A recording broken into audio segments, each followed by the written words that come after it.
and Lee Henderson, well, along with Jeremy Lieber. Oh, so I got a text that said that Thomas Tyree showed up. He's right up there. So can we give him some love, please? You missed the sacred service, Thomas, and you were it. So we're applauding you.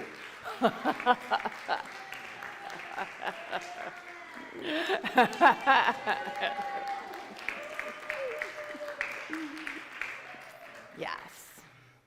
So we're working, James, can you pass me that little booklet right there? So we did get more of these in. So if you want to take some more, please do. Share them with your friends. When peace feels far away, there's 10 practices to stay centered. We're working on it for 5 weeks. We are in week 3.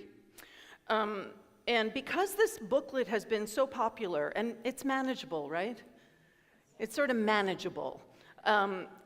There's so much going on in our community and in the world right now that with our fall book study, rather than do a book, I thought, let's do a fall booklet study to keep it sort of manageable. So that's going to begin in September, but we're going to use another booklet, and it'll run for 5 weeks like this is, but we still need facilitators. So if you're interested in facilitating a small group for that booklet series, it's going to be fun. So when peace feels far, anybody have peace feeling far away? Anybody relate to that sense? Yeah, right? It can come and it can go because circumstances come and go. So our peace sometimes feels like it comes and goes. And why we're actually here, why we come to Unity, at least why I come to Unity, I'm not going to speak for all of you, but why I have a spiritual practice is so that my peace doesn't come and go. I want to anchor myself in something that isn't dependent upon circumstances or dependent upon anyone else or anything else, that it is arising from within me. And so this booklet, we've been moving through this idea of how when peace feels far away, that we can return to center. That's our invitation, that's the practice. Again and again and again, we get to return to center. And it's about returning to the spiritual ground of our being. And sometimes we lose sight of that, right?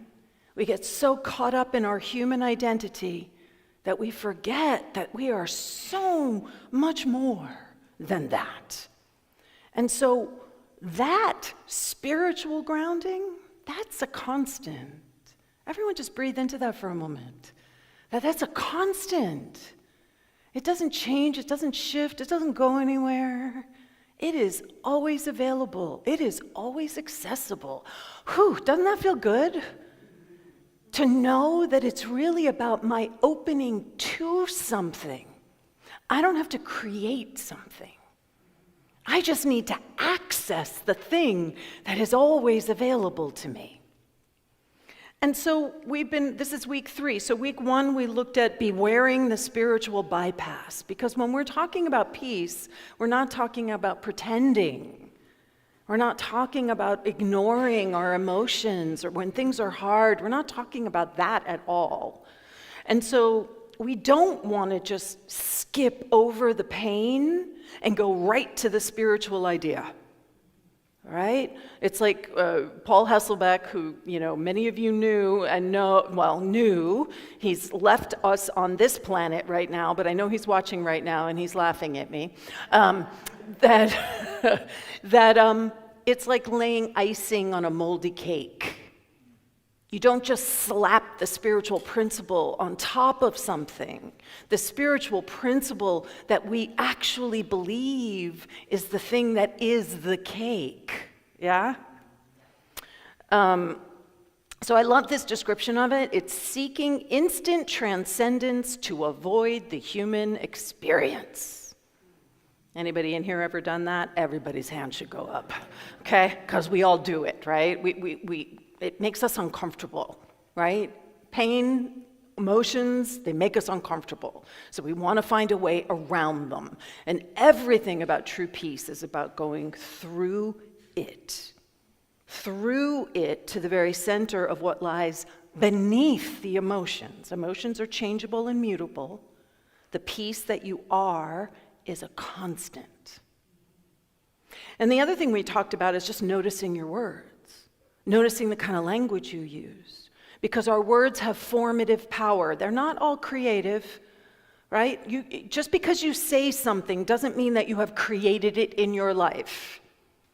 But they are formative. So the example I always use is screaming, "I'm going to kill you," to my brother, who is still very much alive. Thank you very much. But yet, those words did have an impact on me, right? They were formative of something around my own experience. It's not that, we're not going to get superstitious about our words, but we are going to pay attention to how our language impacts how we talk to ourselves and how we talk to each other. And it starts here first, because what we say to other people is really just a reflection of what's going on inside of our own head, right? The way we talk to ourselves. And then last week, we talked about staying grounded, right? And that the fastest way back to center is through the breath, the body, and the earth. And there was a whole slew of practices that I shared, so you can watch both of those talks if you want to go more in depth. But we have so many tools available to us to help us recenter ourselves. So today, what we're talking about is getting the facts. Is this very important in our current climate, in the current world we live in? So, peace is not merely the absence of conflict, but the presence of clear, loving perception. Really breathe that in for a second. Peace is about our having clear and loving perception about what's happening around us. A peaceful mind and a peaceful heart arise when our thinking and our beliefs and our body, right? Remember, whenever we see thinking, we understand that it's all of us, not just our thoughts. It's our beliefs, it's our emotional life, it's all of it.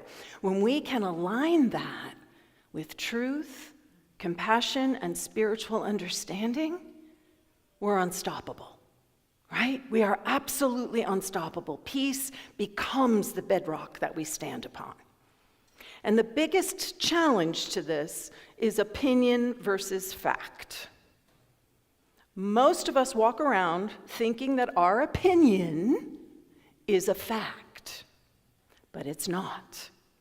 Right? And I love this quote from Bernard Baruch. Everyone has a right to an opinion, but no one has a right to be wrong in their facts, nor above all to persist in errors as to facts. This is our work, right? The discernment of what is fact, what is opinion. So here's some examples for you. It is 75 degrees outside. That is a fact. It's a beautiful day. That is an opinion. You raised your voice during our conversation. That is a fact. You were being aggressive. That is an opinion. She didn't respond to the text for 2 days. That is a fact. She doesn't care about our friendship. That is an opinion. Can you feel this? That person cut me off on the freeway. That idiot doesn't know how to drive. We do it all the time.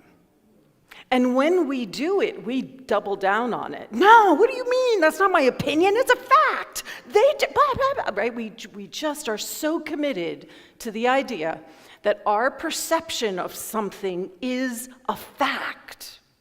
We're all guilty of this. There's a reason why it exists in our culture on a larger scale. It's because we all do it. All of us. So when we commit to knowing what is real, we free ourselves from turmoil and catastrophizing and fear and rumors. right? Because rumors arise when people think that their opinion is a fact. That's where rumors come from, right? That's how gossip spreads. Let me tell you what she did. She's such a horrible person. How could she be so inconsiderate? All of that is just opinion. So how do we navigate this? Because it is all around us. And it's inviting us into discernment as a spiritual practice. And what that means is that we want to focus on clarity, not certainty. Breathe into that. What if you're actually not certain? But what if you are clear about something? Can you feel the difference in that? Certainty locks us into a specific perspective.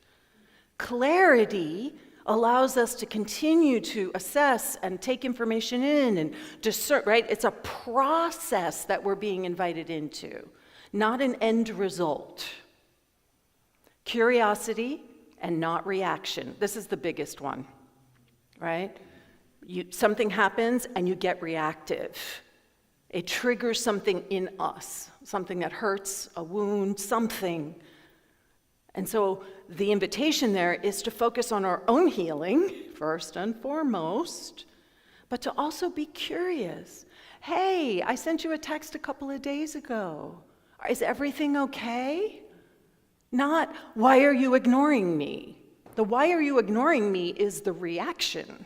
Curiosity is, how are you? Wisdom and not rigid judgment. And this we could all do, right? Because we all judge ourselves really harshly. And when we judge ourselves really harshly, guess what? We're judging the world just as harshly. And what we want to invite ourselves into is this idea of wisdom, which has space around it, which is so much more loving, which is so much more about creating a space where we all get to show up, right? It's really hard to show up when you feel as if the entire world is looking at you and watching you, has you under a microscope. And just think about all the ways you do that to yourself. Do you put yourself under a microscope? I remember when I was in my MFA program, you spend a lot of time in what's called a black box when you're in being an actor in an MFA program. It's a room that is painted completely black, ceiling, walls, floor, and it's designed to create like a neutral space so that a play can happen in there without anything sort of impinging on it. And so I spent a lot of time in a black box. And what we did in that black box oftentimes was all these different exercises designed to help us understand how we were holding ourselves. And I remember one of those exercises, I was lying on the floor and we were all doing stuff, and that part doesn't really matter. But what I realized was that I had a judge, I named it the judge, just watching me while I was doing the exercise, commenting, criticizing, right? And once I was able to sort of acknowledge that existed in me, oh, I could just quiet it. It doesn't ever go away, hate to tell you, but I can quiet the volume of it because I'm actually paying attention to it. And then the last thing that is so important is patience, not resistance, right? We can get really tense and we can get really like, "Argh." What if we don't resist what's arising?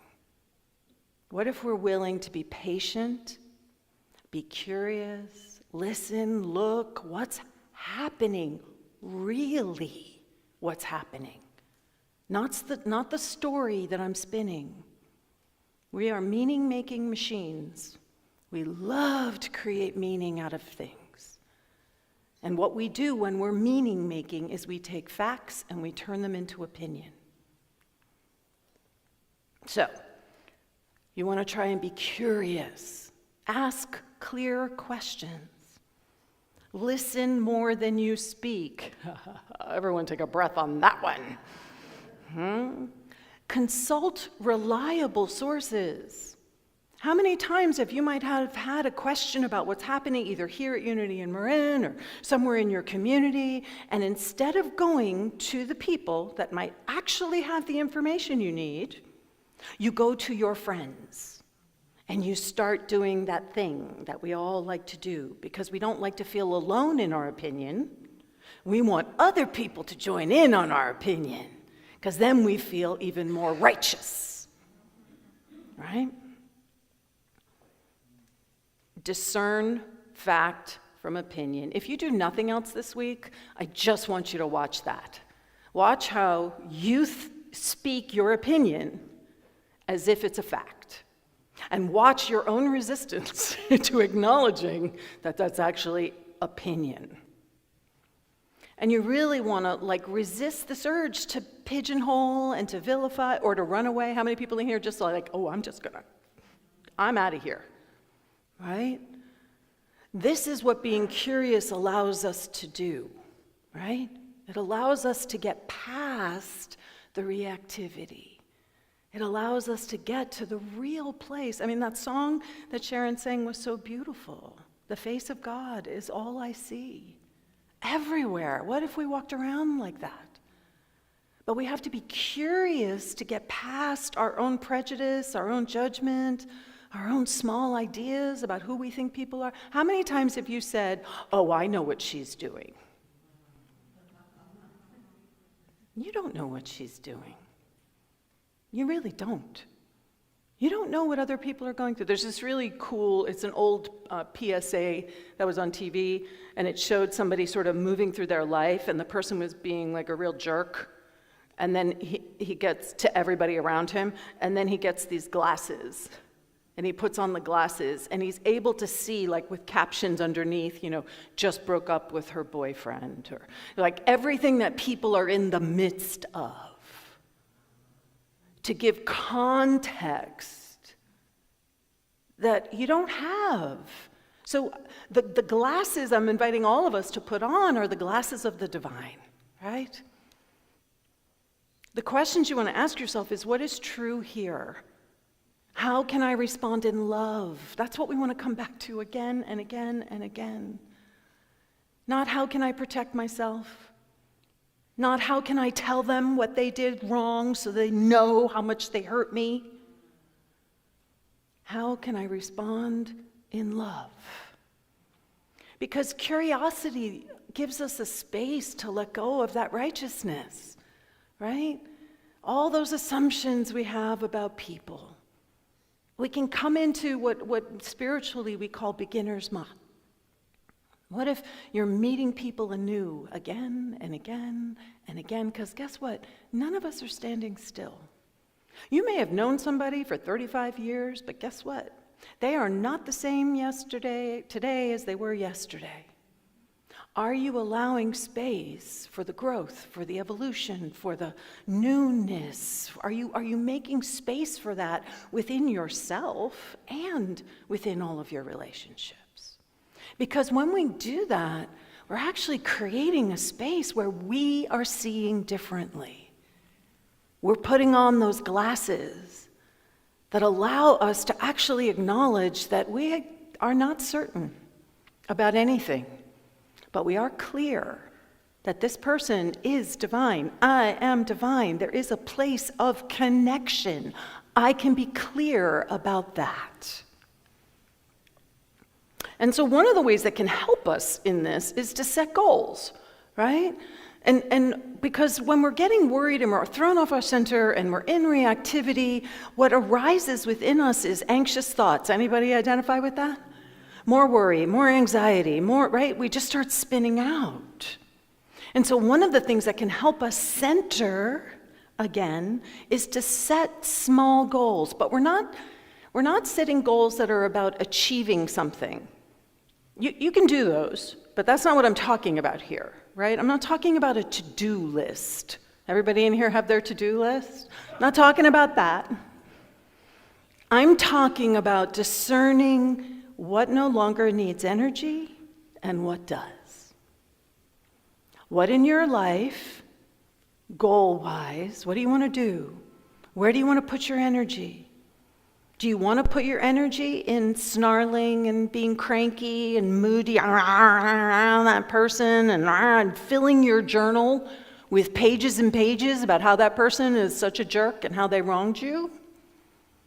You're choosing that as where you place your energy.